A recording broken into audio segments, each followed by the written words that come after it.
मैं इस किताब के लेखक डॉक्टर लक्ष्मण यादव को बधाई देता हूँ कि उन्होंने सामाजिक संदर्भों को, सामाजिक न्याय के प्रश्न को जो हाशिए पर था उसको केंद्रीय भूमिका में लाकर रख दिया।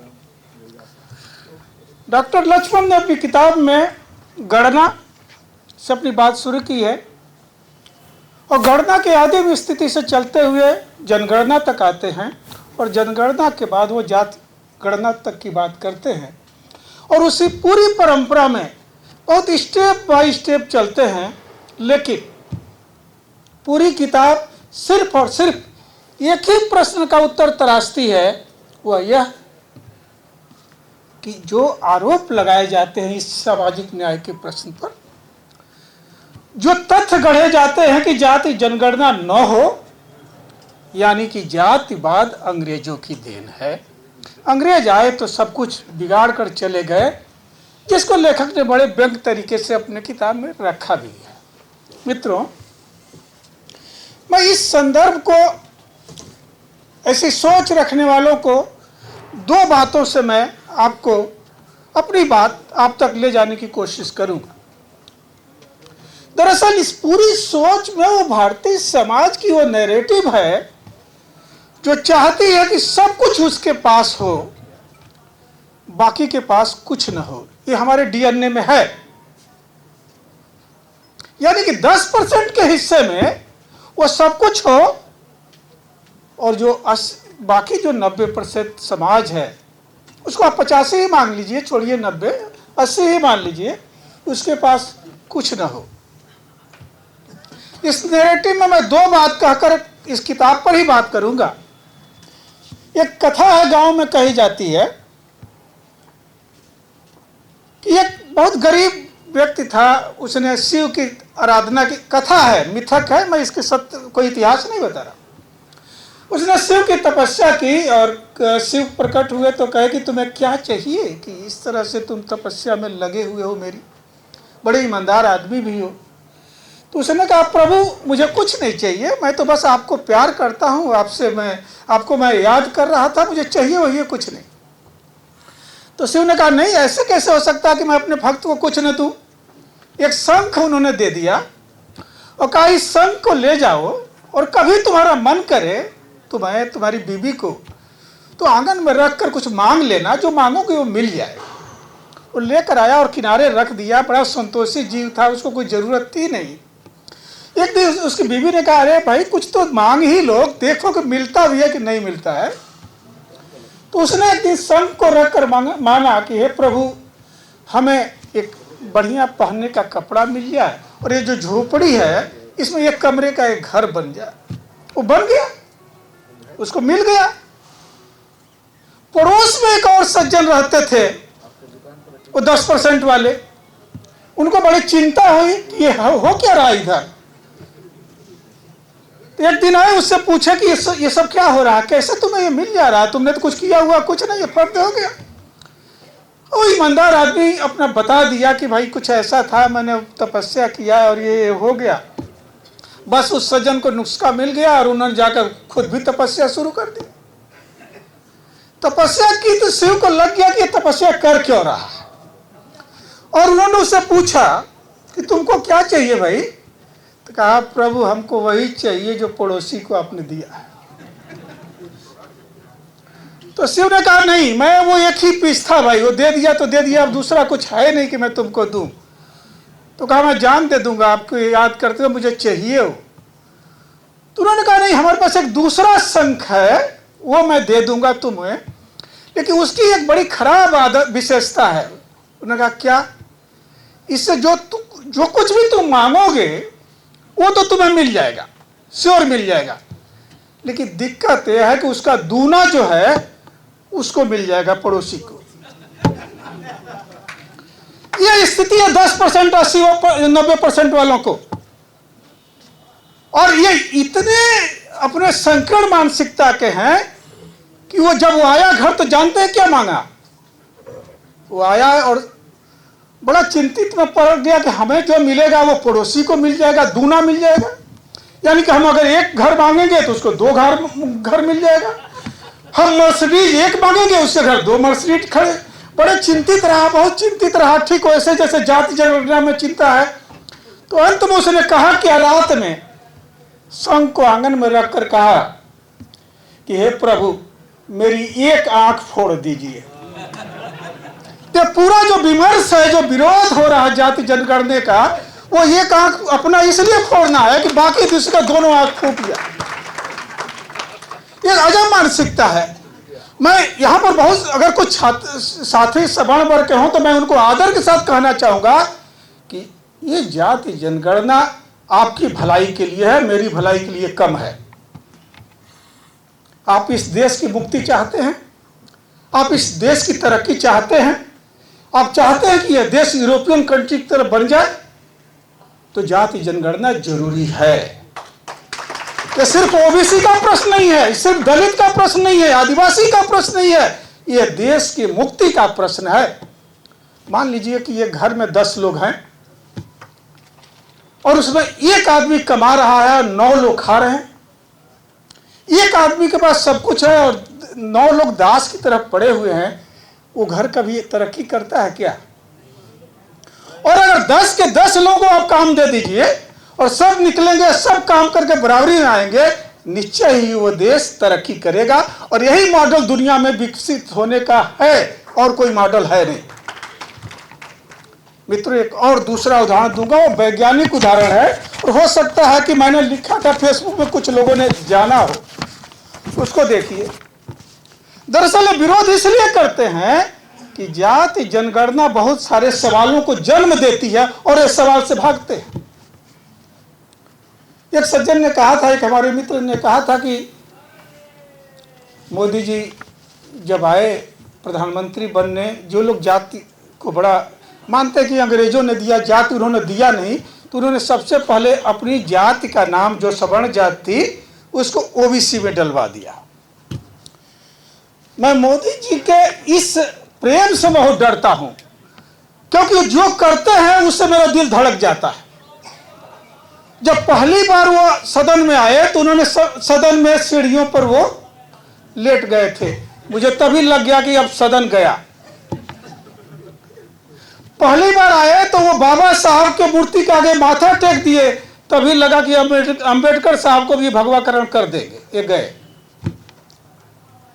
जब इन्होंने, अब देखते रहिए, उन्होंने जो जो कहा, संविधान को माथे लगाया, तभी डर लगा कि संविधान भी गया।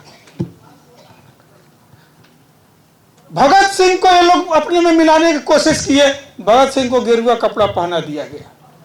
माने जिस चीज का जब उन्होंने ओबीसी में अपनी जाति को डाला, तभी लगा कि ओबीसी पर ग्रहण के दिन आ गए। देखिए, मैं बात, दरअसल ये जाति जनगणना से इसलिए घबराते हैं कि ये सवाल उठाती है, मुद्दों को उठाती है, और बगैर गणना का बहुत फायदा है उनको। गणना छिपी रहे तो वो अपने लिए गणना निकाल लेते हैं। एक बड़ा महत्वपूर्ण उदाहरण देता हूं, और डॉक्टर लक्ष्मण तो इसके विशेषज्ञ हैं, जानते हैं। 30 नवंबर 1922 को द हिंदू में एक आर्टिकल निकली थी और 2 विद्वान लोगों ने लिखा था, मैं नाम लेना चाहूंगा। एक थे सनी जोसे, ये आरबीआई के प्रोफेसर हैं, और एक दूसरे थे Bhimeshwar Reddy, assistant professor BIT Pilani के। इन दोनों ने बड़ा रिसर्च करके लिखा था, जानते हैं किस पर? ईडब्ल्यूएस के पूरे प्रकरण को। जिस दिन हम ईडब्ल्यूएस के खेल को समझ लेंगे, इनकी जाति जनगणना से भागने की मानसिकता को भी समझ लेंगे। मित्रों, ईडब्ल्यूएस कैसे लाया गया? कोई जनगणना हुई थी क्या? कोई आयोग बैठा था क्या? काका कालेलकर आयोग बैठा था क्या? या बीपी मंडल साहब का कोई आयोग बैठा था क्या? कोई आयोग नहीं बैठा था। और जानते हैं, इन्होंने 124वां संशोधन बिल सदन में लाया। क्या था उसमें? क्या लिखा गया था? उसमें लिखा गया था कि देश के जो उच्च शिक्षण संस्थान हैं, उसमें गरीब सवर्णों की संख्या बड़ी कम है। कोई आंकड़ा नहीं है आपके पास, आप आंकड़ा के विरुद्ध, कोई आंकड़ा नहीं है, लेकिन उसमें लिखा गया था कि उच्च शिक्षण संस्थानों में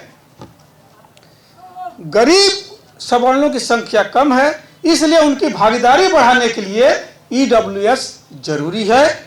और उस बिल के जो 124वां बिल था, उससे अनुच्छेद 15 और 16 में 16 जोड़कर संशोधन 103 पारित कर दिया गया और ईडब्ल्यूएस को आरक्षण दे दिया गया, 10% दे दिया गया। ये 10% क्यों दिया गया आज तक नहीं बताया गया, क्योंकि कोई सर्वे हुआ ही नहीं था, कोई आंकड़े था नहीं, दे दिया गया। मैंने जो 2 विद्वानों का नाम लिया, इन्होंने एक बड़ा महत्वपूर्ण काम किया और इनको नंगा कर दिया था। इन्होंने क्या किया कि देश के 457 उच्च विश्वविद्यालयों को जो नेशनल इंस्टीट्यूशनल रैंकिंग फ्रेमवर्क में आते हैं, उनके डाटा कलेक्ट किया कि कितने लड़के यहाँ पढ़ते हैं, और 457 उस शिक्षण संस्थानों से उन लोगों के लड़कों को बाहर कर दिया जो इनकम टैक्स देते थे। तो बाकी कौन बचा? बाकी वो लोग बचे, उसमें से ओबीसी एससी को हटाने के बाद से वो लोग बचे जो ईडब्ल्यूएस में आएंगे। और ये 2019 में इनकी संख्या 22% थी, और 2022 में फिर उन्होंने गणना की तो वो संख्या यथावत बनी रही, लेकिन बड़े संस्थान आईआईटी, आईआईएम, इनमें इनकी संख्या बढ़कर 26 हो गई, और ओबीसी, एससी, एसटी के लड़कों की संख्या मात्र 36% थी, इन तीनों को मिलाकर। यानी कि साबित हो गया कि ये फर्जी तरीके से धोखा देकर ईडब्ल्यूएस लाया गया। इनकी संख्या ऑलरेडी भाई 10% आपने दिया, कुल सवर्ण संख्या 15% ही है, ऑलरेडी वो 19% थे, अलग से आपने 10% और रिजर्वेशन दे दिया और उसको सुप्रीम कोर्ट ने मुहर भी लगा दी, वो लागू हो गया। मित्रों, ये इनकी नीयत है, ये इनके विरोध करने के पीछे के मनोविज्ञान है, और इस पर विरोध एक करते हैं। डॉक्टर लक्ष्मण ने बहुत बारीकी से जिस सवाल को उठाया है वही सवाल मौजूद है। बाद में उन्होंने तो आगे वो सारे विकासक्रम सामाजिक न्याय के आयोगों को, मंडल आयोग को, और जो हमारे अन्य लोग बिहार के नेता ओबीसी दलितों के थे, उत्तर प्रदेश के जो आंदोलन लड़े हैं, उसका उन्होंने जिक्र किया है सामाजिक न्याय को। लेकिन मूल प्रश्न है कि क्या अंग्रेजों ने जाति जनगणना 1931 में कराकर इस देश में जातिवाद को पैदा किया? मैं तो वहां से बात करता हूं कि क्या इस देश के 84 सिद्ध जो दलित थे, उसको अंग्रेजों ने उसको दलित उनको खत्म किया था क्या? किसी भी सामाजिक पुस्तक में, हिंदी साहित्य के पुस्तक में कहीं वो 84 सिद्ध नहीं थे। उनको लाया कौन? राहुल संकीर्तन बड़ी मुश्किल से खोजकर तिब्बती किताबों से आपके सामने लाकर रखते हैं। उनको किसने मार दिया? गौतम बुद्ध के बौद्ध धर्म के अनुयायी दलितों की एक बड़ी जमात बनती है, अंग्रेजों ने तो नहीं बनाया। गोरखनाथ के पिता मच्छेंद्रनाथ मल्लाह थे, ये अंग्रेजों ने तो उनकी जाति मल्लाह नहीं तय की, वो तो पहले से मल्लाह थे। कबीरदास जब लिखते हैं एक बूंद एक मलमूत्र, एक चाम एक गूदा, एक जेत से सब जग उपजा, को बाभन को सूदा, तो कौन बाभन को शूद्र है? जब कबीर कह रहे थे तो क्या अंग्रेज बाभन और शूद्र बना रहे थे? या पांडे छोद कहां से आई? जब कबीर कहते हैं तो छुआछूत क्या अंग्रेज बना रहे थे?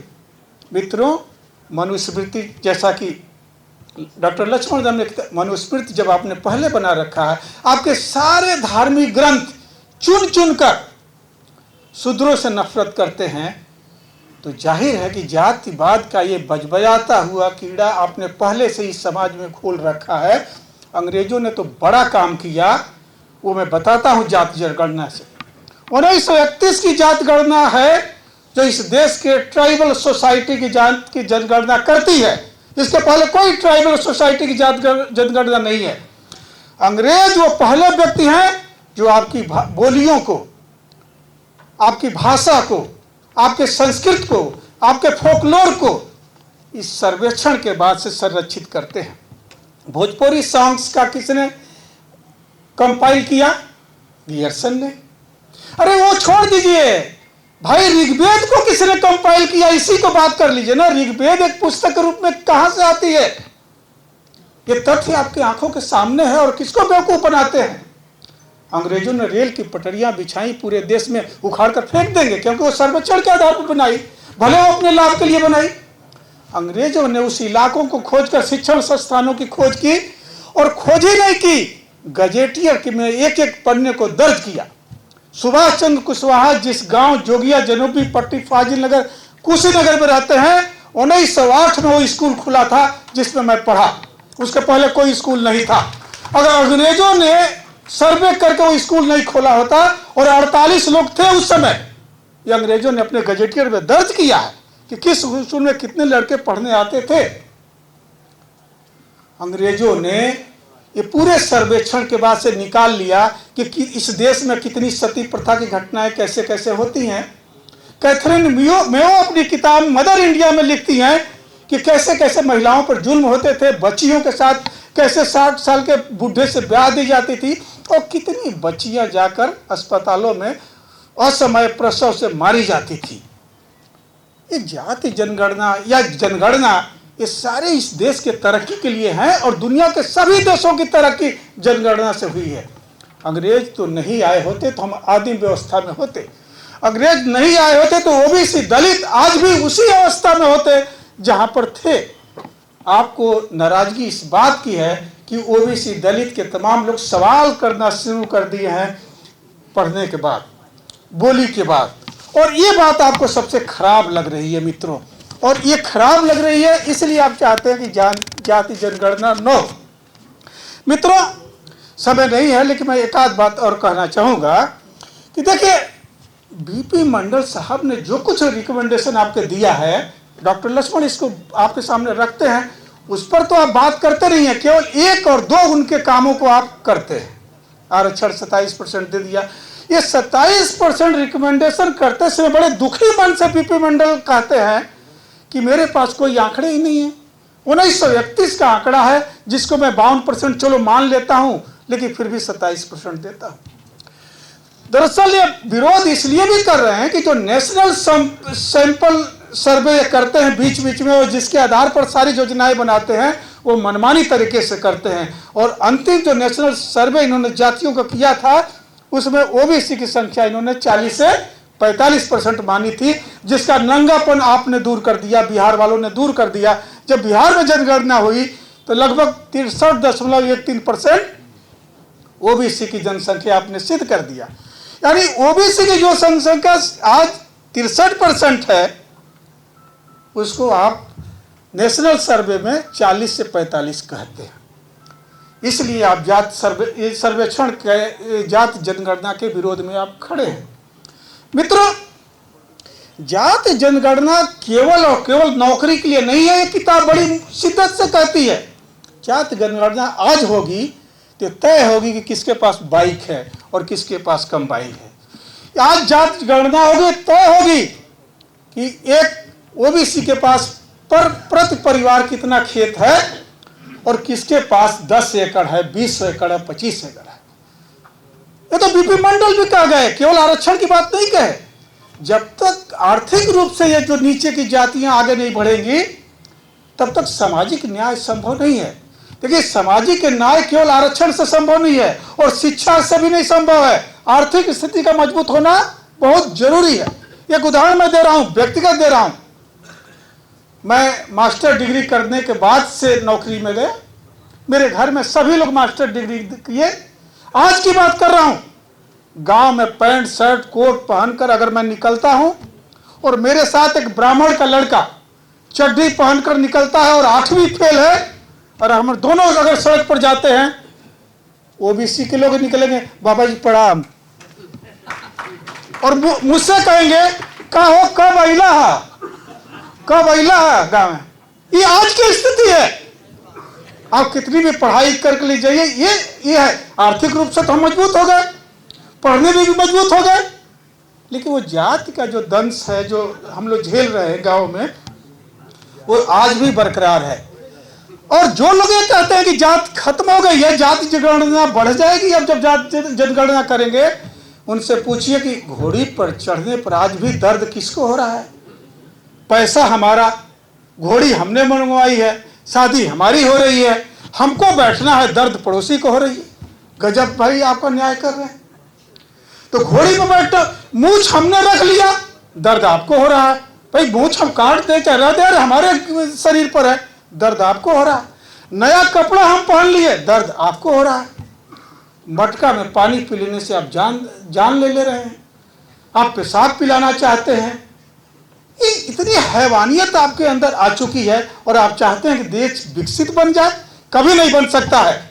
आप शहीद हो जाएंगे, कितना भी झूठ बोल लीजिए, कितनी भी ट्रिलियन बेवकूफ बनाने की बातें कर लीजिए, आप कभी विकसित नहीं बनेंगे।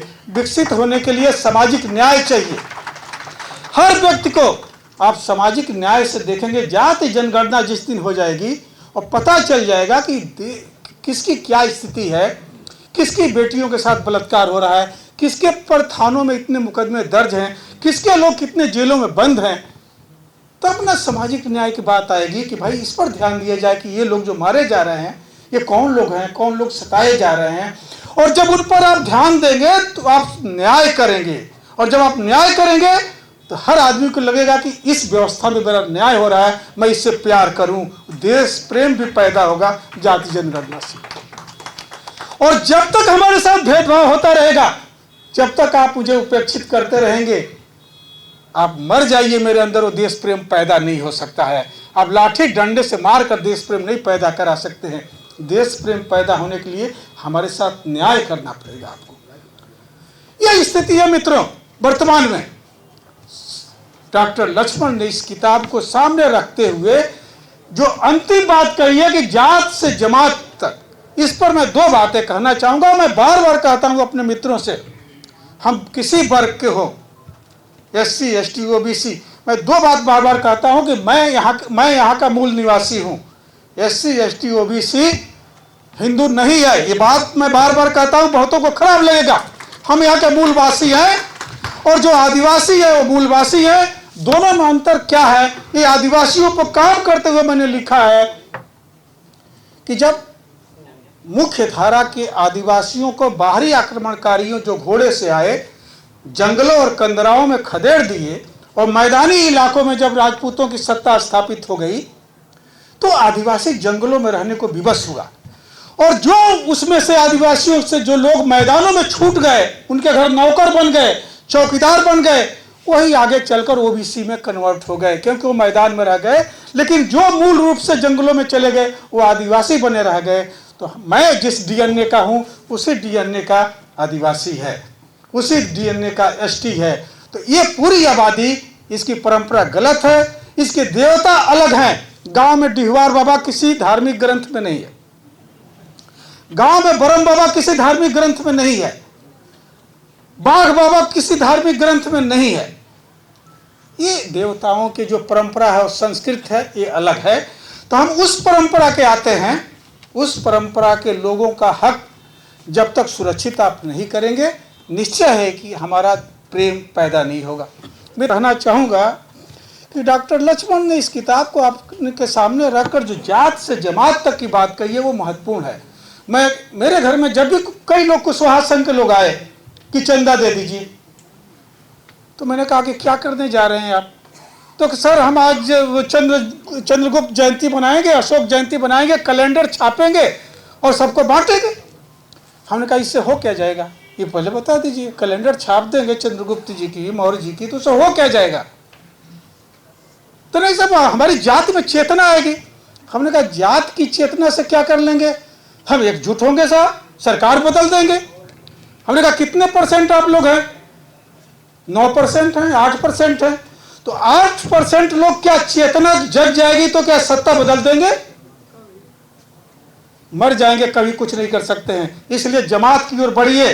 वो जो DNA मूलवासी है, जो मूलवासी है वहां बढ़िए। ये 85% धरती आप है, इस धरती के आप मालिक थे।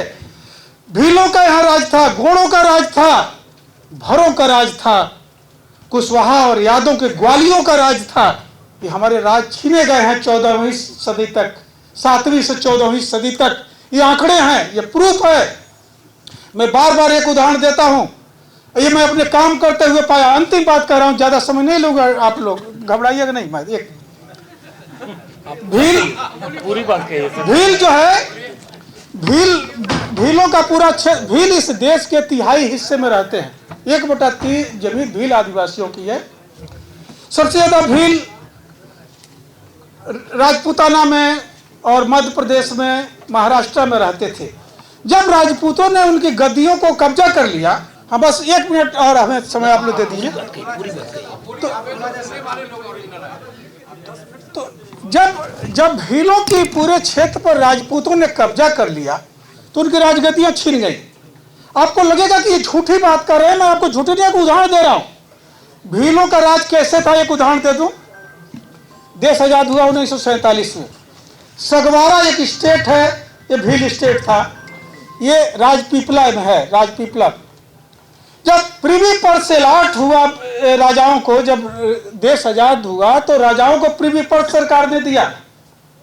आपको पता होना चाहिए, जब राजपीपला के राजपूत राजा को प्रिवी पर्स मिला तो सगवारा का बसावा परिवार, जो भील परिवार था, उसने कहा साहब ये गलत हो रहा है, यहाँ का राजा मैं हूं। अंग्रेजों ने रिकॉर्ड निकाला, अंग्रेज जा चुके थे लेकिन उसका अफसर अभी बैठा हुआ था दिल्ली में। 1951 में फाइल पलटी गई और वो बात सही निकली और बसावा परिवार को प्रिवी पर्स सेंक्शन हुआ है, ये 1951 में। तो भीलों के सारे राज थे। इन राजों को जब राजपूतों ने कब्जा कर लिया तो संभव नहीं था कि किसी भील जैसे लड़ाकू जात की राज को कब्जा करके सत्ता करे। वही चाल चली गई जो हिंदू धर्म में चली जाती है और बताया गया कि देखो भाई, राजा तो तुम ही हो, ये राजगद्दी तुम्हारी ही है। मैं तो तब गद्दी पर बैठूंगा जब तुम अपने अंगूठे से रक्त निकालकर मेरे माथे पर टीका लगा दोगे और अपने हाथ से मुझे बैठाकर गद्दी पर बैठाओगे तो मैं तुम्हारे नौकर के रूप में राज करूंगा। और 1976 तक, आजादी के बाद भी, चूंकि राज परिवार अभी भी वो राज तिलक अपना करते हैं, 1976 तक एक परंपरा कायम थी।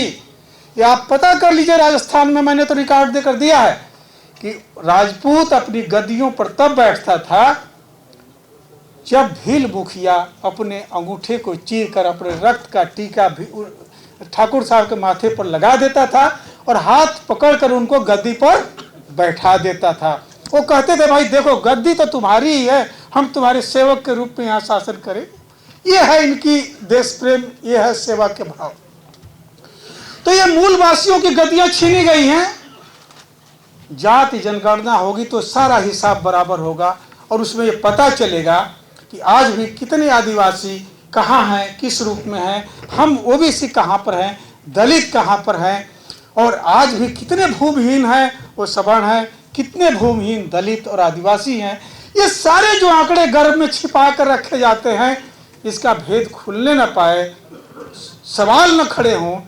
दरअसल झगड़ा यहाँ पर है और हम चाहते हैं कि इस देश में मुकम्मल तरक्की हो, विकास हो, समता हो और सबका विकास हो। आप कहते हैं ना सबका विकास सबका साथ, तो आइए उसी दिशा में हम आगे बढ़ें। काहे को इतना दर्द है कि जाति जनगणना से पूरा प्रलय आ जाएगा? प्रलय तो ऑलरेडी आया हुआ है जिसका हल आपके पास कुछ नहीं है। धन्यवाद मित्रों।